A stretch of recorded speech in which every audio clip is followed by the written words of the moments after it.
A while back, I was chatting with a fairly well-known conservative personality. He was lamenting that he had to be in the fight, as he talked about all the other things that he would rather be doing than be engaged in the cause of liberty. My thoughts turned to a bunch of dry bones. I'm Michael Quinn Sullivan with a reflection on life and liberty.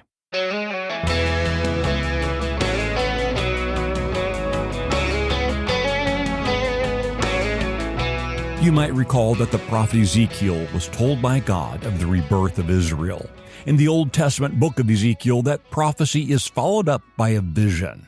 In it, Ezekiel was taken to a valley full of bones. At God's insistence, Ezekiel spoke words over the bones, and they began to regather into men, taking on muscle and skin until eventually the valley was filled with a mighty army. There are numerous interpretations of that section of Scripture, which are a lot more theologically heady than what I'll offer here. But my take on that passage and applying it to my own life is echoed in the words of John the Baptist in Matthew 3. There we find John warning people about the arrogance of their lineage. As he looks around him, John says, God is able from these stones to raise up children for Abraham.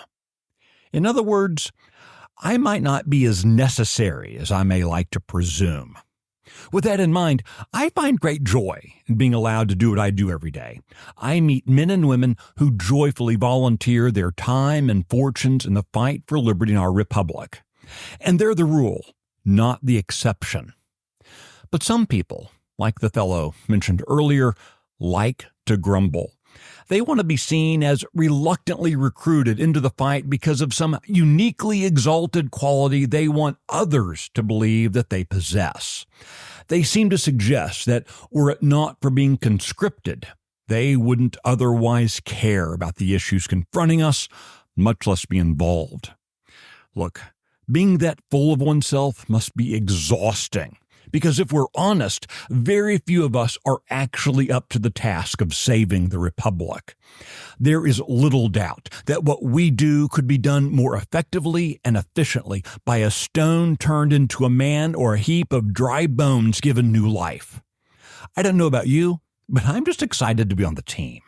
Whether I make a big play or sit on the sidelines, I think it's cool that I get to wear the same jersey as a long line of patriots engaged in one of the most consequential fights in human history. Rather than grumble about our tasks and responsibilities, we should greet each new twist and turn in the journey as a joyful reminder that we get to be in the fight.